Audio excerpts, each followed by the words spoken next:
welcome back to episode number 81 of Inside the Vault, a Carolina Panthers podcast. I am your host, Ryan Smith. Alongside me, former NFL tight end Ben Troupe, my co-host over at Winning the Division, also a Falcons fan on the show. And then our guest today, also joining us today, ACC Network and ESPN announcer, and also the radio voice for the Atlanta Falcons, where the Panthers and Falcons will be in Charlotte, 1 o'clock on Sunday. Let's welcome to the show Wes Durham. Wes, how's it going, buddy? I'm great, Ryan. Good to be with you guys. Yes, sir. Good to be with you too, Wes. Let's get right into this. Panthers Falcons Sunday at 1 o'clock Eastern time. Panthers coming in at 0-2, coming off that strange 27-22 loss to Arizona, where the Panthers were down 27-3 mid-third quarter, come all the way back, including getting the first onside kick in 6 years, only to come up short. Falcons won their second game with a 22-6 victory over the Minnesota Vikings up in Minnesota. And we're coming into this matchup at 1-1. So before we get into players to watch, keys, things like that, what's kind of your 4,000-foot view of the Falcons after 2 games in 2025? I think they are okay. I think Atlanta's off to a terrific start defensively, and I think there's a lot of reasons for it. The most pronounced one to the public eye is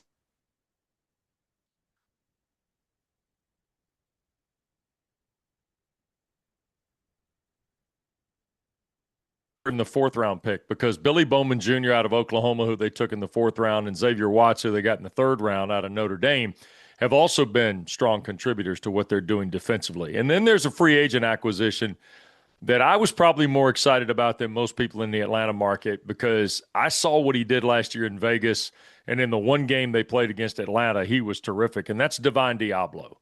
He came in here, and he and Caden Ellis have done a great job of tag teaming through the first 2 weeks. I mean, you know, Ryan and Ben, in all honesty, they held Tampa to about 130-odd yards less than what they averaged a year ago in game one. And then last week allowed Minnesota. Now, granted, they kind of won the game defensively as much as they did offensively, but they put it to the Vikings pretty quick the other night. They stifled the run game. They made things uncomfortable for J.J. McCarthy. And, look, defensively, they're off to a great start. The pressure rate is incredibly high. I don't know if it can be sustained, but, you know, it's also one of those things where it's, and Ben knows this, when you play good for the first 2 weeks, you feel good, but you want to play good week 8, 9, and 10. You want to feel good at midseason about where you are, and I think that's the challenge now that Raheem Morris has with this team, because I said all along, fellas, the first 4 games were going to determine a lot about the season, and those first 4 were 2 division games and against 2 teams that could either win their division or certainly be in the wild card hunt in Minnesota and Washington. So we're only halfway through those first 4 games that I think are a pretty big premium on the season as a whole anyway. Yeah, and on the Carolina side, Bryce Young obviously had his career high game in total yards, passing yards, and obviously attempts, 35 and 55 last game. Just from your, obviously, I know you're not in the Panthers building, but when you saw Bryce Young down the stretch last year from an observations perspective and I know obviously you're familiar with him going back to his days at Alabama as well.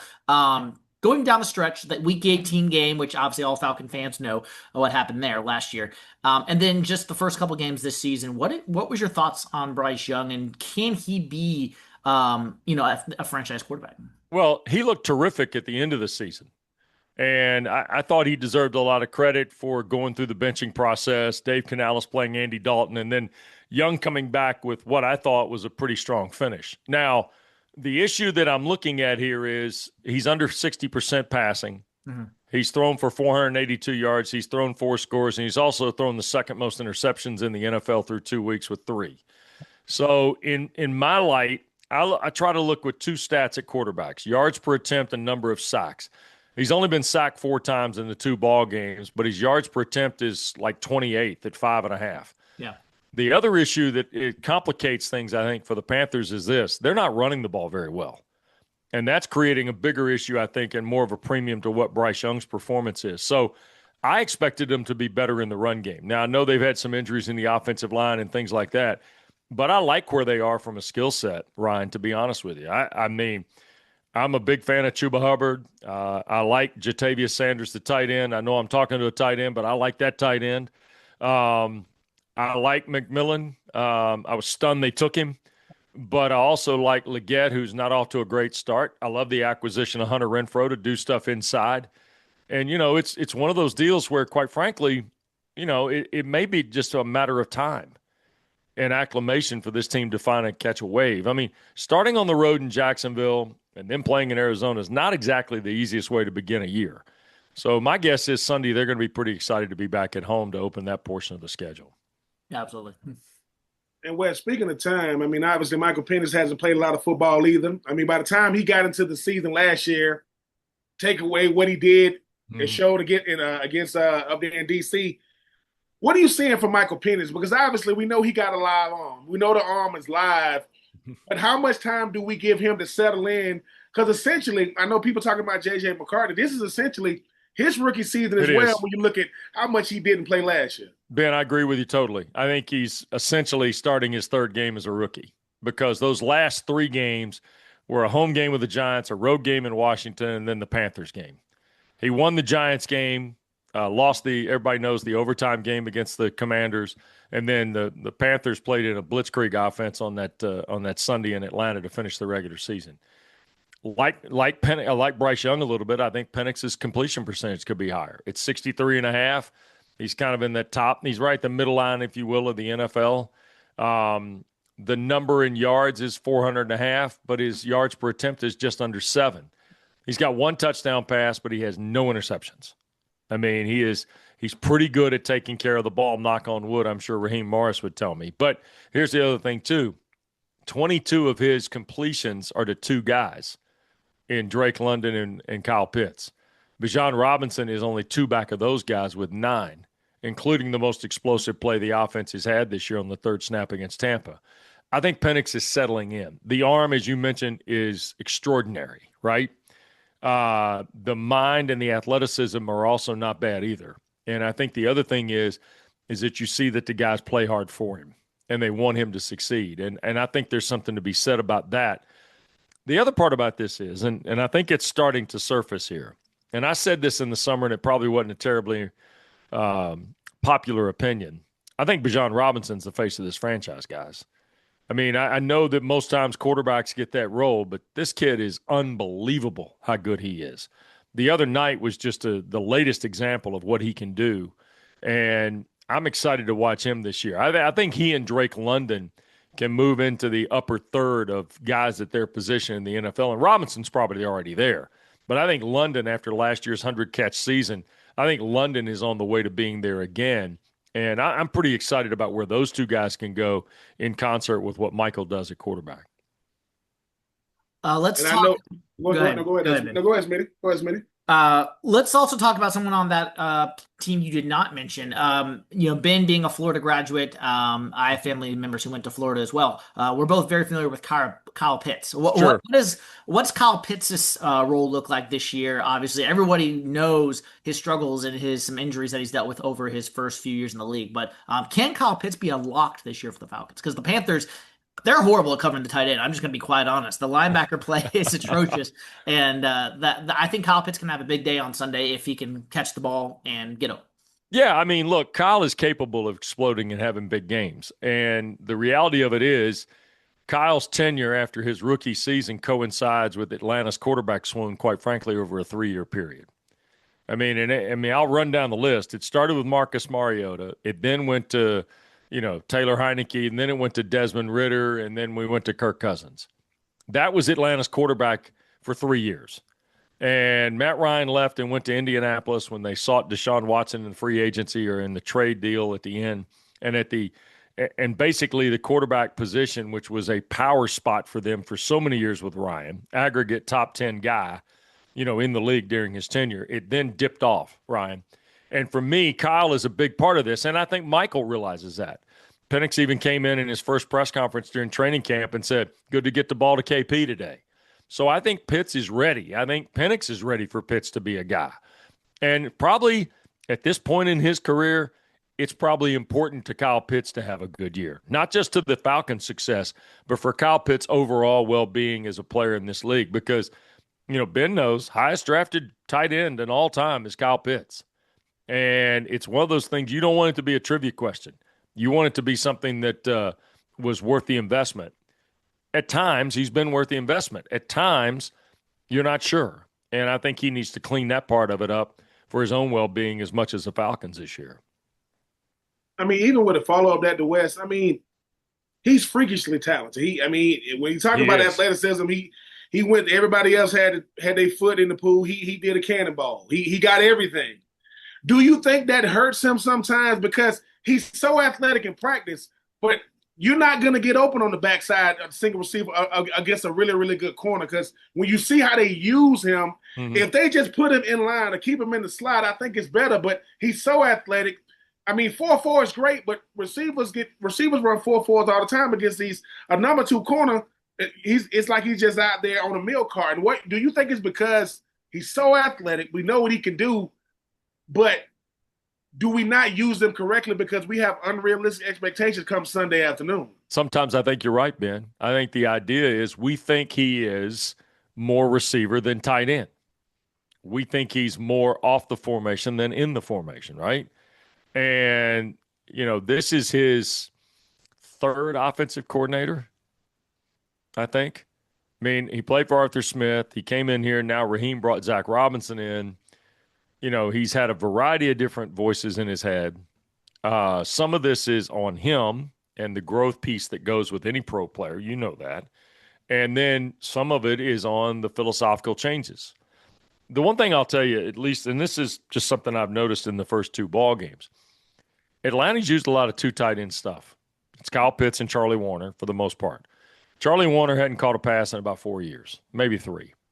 And the idea being that Kyle is the guy who's in free release, or he's the guy that goes inside on the switch route, right off the tight end spot. I think it's going to be interesting to see, to Ryan's point, tight ends have had big ball games against the Panthers. What's that look like on Sunday? I don't know. Atlanta wants to run the ball, though. I do know that. And here's the part about Pitts that I'm impressed with. He's been a willing blocker this year. He's gotten in the game. He's gotten his hands dirty a little bit. He did that the other night in Minnesota. And I think the Vikings, quite frankly, were surprised to see it. And that's a good indicator for Atlanta and the teamwork I think they have on that side of the ball for sure. Before we get into the keys of the game and some players to watch, injury front, obviously you mentioned the Panthers offensive line a little bit earlier. From the Falcons side, AJ Terrell is a week to week with a hamstring. Looks like he's probably not going to play. Obviously, that would be a pretty huge loss for the Falcons. Advantage Tech McMillan on the outside. James Pierce did not practice on Wednesday. I think he did practice today. Do you think, based on the injury list I saw, that was probably the only other player on there that I think was of key significance? Maybe Darnell Mooney. Is there any other players that you think might have a chance of missing the game on Sunday? When I read the injury report, I just say, okay, tell me on Saturday or tell me on Friday what their status is, and then we'll see who lines up Sunday. Look, I think Mooney played last week. I'm like you with Terrell. Raheem Morris called it week to week more than day to day, and gave off the pretty strong vibe that Terrell would not play this week. It'll be interesting to see how Atlanta mixes the chemistry on the back end there, because D. Alford's played well. Clark Phillips is a draft pick they like. Mike Hughes, Mike Ford Jr., all have contributed to the secondary. The other night when Terrell went out, game was still in the balance, and Atlanta patched it up pretty good. And so, the job they did on Justin Jefferson the other night is something that's not been discussed very much at all. Now, a lot of that had to do with the fact McCarthy was running for his life, or at least the walls were caving in around him. But I still think at the same time they did a pretty nice job on Jefferson. And that'll be the challenge on McMillan Sunday, who's off to a terrific start and should be. I mean, Dan Morgan and Canales deserve a lot of credit now. I mean, that was not a popular pick, as you guys know. But it has proven to be a very good pick, and he was terrific at Arizona. So, I mean, the not playing the Cardinals, I'm talking about in Tucson, he was terrific. Yeah. And so for me, I saw it and went, that opens the door for Walker to come to Atlanta. But McMillan has proven to be a pretty shrewd pick, I think, by the Panthers. I think the secondary will take care of itself. The Pierce thing is one that I will keep an eye on, only because he's going home. Probably needs a quadrant of tickets at Bank of America. He and Walker probably strapping the building for tickets at this point, knowing what Salisbury and Charlotte mean to those two guys. So, but I hope James gets a chance to play in his hometown in his third pro game for sure. Yeah. On the Panthers side, obviously Robert Hunt, Austin Corbett, center right guard, Yep. respectively, on the injured reserve, like we saw earlier. What people don't realize, though, is this is actually the same exact starting offensive line that faced the Falcons in Week 18. Yeah. Cade Mays at center and Chandler Zavala at right guard. So Yep.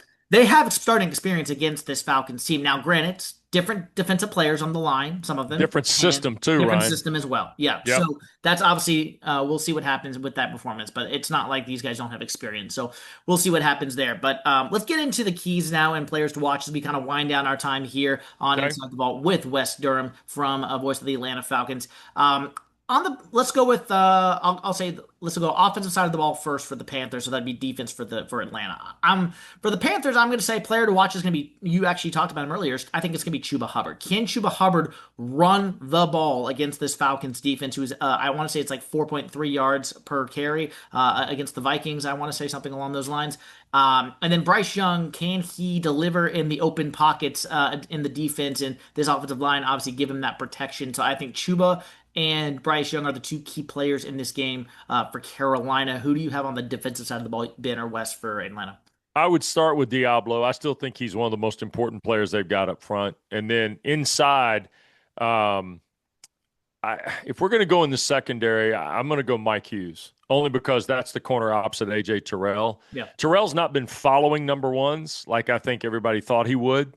Atlanta has done some interesting things playing the percentages of where the ball is in relationship to the boundary of the field. But I still think Mike Hughes, if he's got to be the number one corner on Sunday, will be a big piece of that. And certainly I defer to McMillan and the start he's had there on that. But I will stay with Diablo for a while, because I think Divine Diablo is a guy that's a run stopper. And because he played safety in college in Blacksburg, I think he has the ability to drop into coverage and be a real factor. So I think Diablo and Mike Hughes are the two guys right now for me. I mean, for me, it's Jesse Bates. I mean, the fact that you got to replace a guy like A.J. Terrell, Jesse Bates understands why he's at, what he's doing, not just for that secondary. I got young guys on the defensive line. I'm replacing my guy A.J., for which I usually just let A.J. roam. Hey, A.J., I got everything over here. And plus, that's what a safety does. Nothing cheap, nothing deep. Jesse Bates, when he is at his best, He is one of the best. And I think a game like this, he likes to remind people, look, man, I play this safety position pretty good. So I see him having a big game because he has to. And I just see him, coming up big. Him and Chuba Hubbard hopefully going to see a lot of each other come Sunday. Remember his first game as a Falcon in the regular season 2 years ago, guys. He had 2 picks in the game. Listen, I remember them playing the Saints. I was at that game. My wife had a really, she was working for a company that got some real good seats, Wes, and everybody's looking at them like, come on, Jesse, man, I need one. And all of a sudden, coming out the end zone, there it is. That's the Jesse Bates I remember coming over from Cincinnati. Yep, that's the one. And then switching to the offense for Atlanta, defense for Carolina. For me, guys, it's going to be J.C. Horn locking down one side of the field, obviously at the receiver position, whether it's Drake London or somebody else for Carolina. But that's probably my, I guess, second player. My main player to watch is Derek Brown, because it seemed like, I don't know if you guys follow Brian Baldinger, former offensive lineman. He had put a video out this week about Derek Brown and just kind of taking Arizona's right guard and just kind of moving him out of the way like a rag doll. He used to do that at Auburn all the time. Derek Brown is a massive human being, and it seemed like he got his sea legs under him in the Arizona game, and I cannot wait to see what Derek Brown does the rest of this year. He is a big man, and if he can stop Bijan Robinson in his tracks and for like 1 or 2 yard gains, if not losses, and actually anchor this Panthers run defense, I think they're going to have a good shot on Sunday. Yeah, well, Derek Brown is on a list that Dave Archer and I've kept for 20 years doing the Falcons. Derek Brown's a Falcon killer. Has been. It's almost like he got mad they didn't take him. And he's really been a problem for Atlanta. So they got to get him blocked. And you're only as good as your last game in terms of line play. And Atlanta's offensive line played well the other night against Minnesota. That'll be the challenge on Sunday. And in that light, I would tell you, I think this is a game where the middle of that line, Ryan Newsel, who played his college ball at Appalachian, he's the guy that's got to stand sturdy now, because he had Vita Vea in week 1. He's going to have Derek Brown in week 3. And Javon Hargrave was there the other night for Minnesota, and Newsel did a nice job with Lindstrom and Bergeron on either side of him. But I think Newsel is a big piece of what Sunday becomes in Charlotte. The other guy we've already talked about, Kyle Pitts. If the Panthers are surrendering the middle of the field, like everybody in Charlotte keeps telling me, Kyle Pitts could have a huge day. And I'll play the game with everybody on that one. If Carolina's struggling to cover the tight end, this might not be a positive matchup on Sunday for them. Yeah, obviously I was going to go with Kyle Pitts as well. I mean, because the thing about it is, I mean, we talked about Bijan Robinson, who's a cheat code. We talk about, our version. Y'all got Ted, we got Drake London. When Kyle Pitts decides, it's over. If he decides, because no one can run with him. But a guy on y'all defense, obviously, I'm sticking with Florida. I can say his first name, cannot say his last name. Princely Princely you. I cannot say his last name. Amumielen. There we go. I only because he's a guy that's he twitchy kind of guy, real similar to Pearson Walker, how he's built. Can really turn the corner. But I'm just I know we finna get ready. I know Wes finna get out of here, but Wes, something that we said last year. I know that Smitty wanted to say it. We got so used to Cam Newton, so used to Matt Ryan. We were spoiled. Do you think that Bryce Young and Michael Penix, do they got that in them? Because you lost sight of the game just watching quarterback play when those two guys went up against each other. No, they were good, and we didn't realize probably how good we had it, right? Because remember how the dogfight of the division alone, Ben, was unbelievable. And now I think there's a chance of it, yeah. I mean, Baker Mayfield has gotten a revival in Tampa going, right? And I think now the thing is we got to find out who can challenge Tampa and who can stick and stay in the challenge. Atlanta was there last year, and then they had a bad November. And the reality of it is Carolina can get there. I like what they've done, and I know it's not the start they want. And we throw the 0-2 and 2-0 thing out there way too much for me in terms of what that means to the playoffs or what it doesn't. And the numbers don't lie, but at the same time, I do believe that Penix and Bryce Young both have what it takes to be successful for a long time in this league. But I'll throw out some keys and prediction in just a second. But do you think, from a rivalry perspective, I think most Panther fans would tell you Falcons is their biggest rival. Is the Panthers the Falcons' biggest rival? Not a chance. Okay, that's what I thought. Told you. Not a chance. I be trying to tell him, Wes. Nope, I be trying not a to tell him. chance. There's a whole different Ryan, I'm just going to say, and I grew up in North Carolina. My first ever pro football game, by the way, was the Panthers' first game in Atlanta in 1995. I'd done my first game at Georgia Tech on Saturday, and the next day I went and watched the Panthers play their first game in history at the Georgia Dome, and they lost in overtime to the Falcons on a Morton Anderson field goal. But I'm telling you, there are very few things in the National Football League that are as hotly contested as a collegiate rivalry. Falcons and Saints is one of those. I be trying to tell people, Wes, that people just don't get the fact that walking in and out of that stadium is crazy because the Saints, they travel. They will come to the Mercedes-Benz. And I respect the Panthers, and you got the coach of the class of the division with the Bucks. The Saints and Falcons, man, it could be a documentary series. I'm telling you, it could. It is serious. It is serious. Good deal. I thought I was correct. No, you hear all those things about the NFC North with like the Bears and Lions and the Packers and the Bears and all that. That's what Saints Falcons is. And remember now, they came into the league basically at the same time. Okay. And they alternated on. They've had different ownerships. They've had different things happen. And then it took a natural disaster in Katrina, because a lot of people relocated from New Orleans to Atlanta. And that brought Saints fans to the Atlanta area who wanted to follow the Saints. And Ryan, to be honest with you, since Katrina and the Katrina game in the Superdome the next year, everything has changed. The whole dynamic of this thing has changed. And now it's much more like a college game than it ever is a pro game, in my opinion. Well, we're up against it, but as we let you go, Wes, let me give you my quick keys to the game, and then if you and Ben want to offer a prediction or just how you think the game could play out, okay, whatever you want to get me there. Sure. Yeah, so my keys to the game are very simple. For Carolina, it's going to be in the trenches, the running game, and then opening up, obviously, the passing lanes down the field, and really just starting fast. So the running game and starting fast. That is my two keys for Carolina. Do you have a key for Atlanta just on Sunday? I would say this. I came into the season saying that red zone conversion, third down defense, and turnovers were going to be key. Atlanta right now is allowing opponents to hit 44% on third down. Minnesota was 4 of 11 the other night. Atlanta has to keep Carolina under 40%, I think, on third down to win the game. and Atlanta has to win the turnover margin if they're going to win the game. Those two things for me right now are baselines of Atlanta's success. For me, Atlanta's real simple. On offense, third and manageable. That way you got Bijan as well as you got the full offense. And for me, on defense, make Bryce Young understand what J.J. McCartney went through. Just get him off his spot as much as you can, because if I get him off his spot, that cuts off one side of the field. That's fair.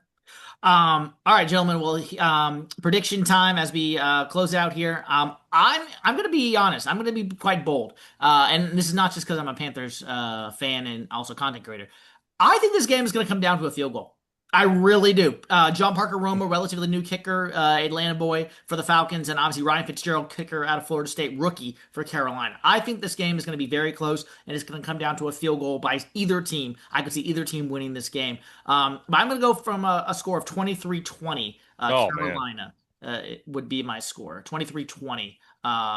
Last second field goal or a last second touchdown. But I think a late kick field goal could win this game for either team. Road team has won more often than not in the last 10 games in this series. Streaks are made to be broken. We'll see. So there you go. We'll see what happens. That's the only thought I've got about who wins the game, is how it's curious how the road team has won more often than not here recently. Ben? The last time, the first and only time Michael Penix looked across the field and saw Bryce Young looked at him and smiled. I think this time Michael Penix said, "Look, man, I got to prove to you and the rest of the world, man. I'm in this thing to win this thing. Give me 24-21 Atlanta." I think Michael Penix has a coming out game, not because he has to, but it's something about a guy that's going to be in your division for a long time. I don't like that. I don't like people thinking, man, the last time we seen Bryce Young, he's doing pirouettes and throwing touchdowns in the dome. So you're trying to get this rivalry. It's not a rivalry for Michael Penix until he gets a win. I think he gets his first win this rivalry. Well, we shall see what happens. It should be a good one. Panthers-Falcons from Bank of America Stadium on Sunday at 1 p.m. For Ben Troupe, for Wes Durham, I am Ryan Smith here on Inside the Vault. Wes, as we just let you go, where can people find your work, and where can they find you? Well, the Odyssey app, of course, carries the Falcons outside the Atlanta area. 92.9 The Game in Atlanta has the broadcast, and look forward to having everybody spot up our coverage as they go along the season. And, well, thank you, Wes, so much for coming on here on Inside the Vault. We'll talk to you down the road. Take care, guys. Appreciate it. And that'll wrap up this episode of Inside the Vault, a Carolina Panthers podcast. Rate, review, and subscribe wherever you get your podcasts, and we will see you next time.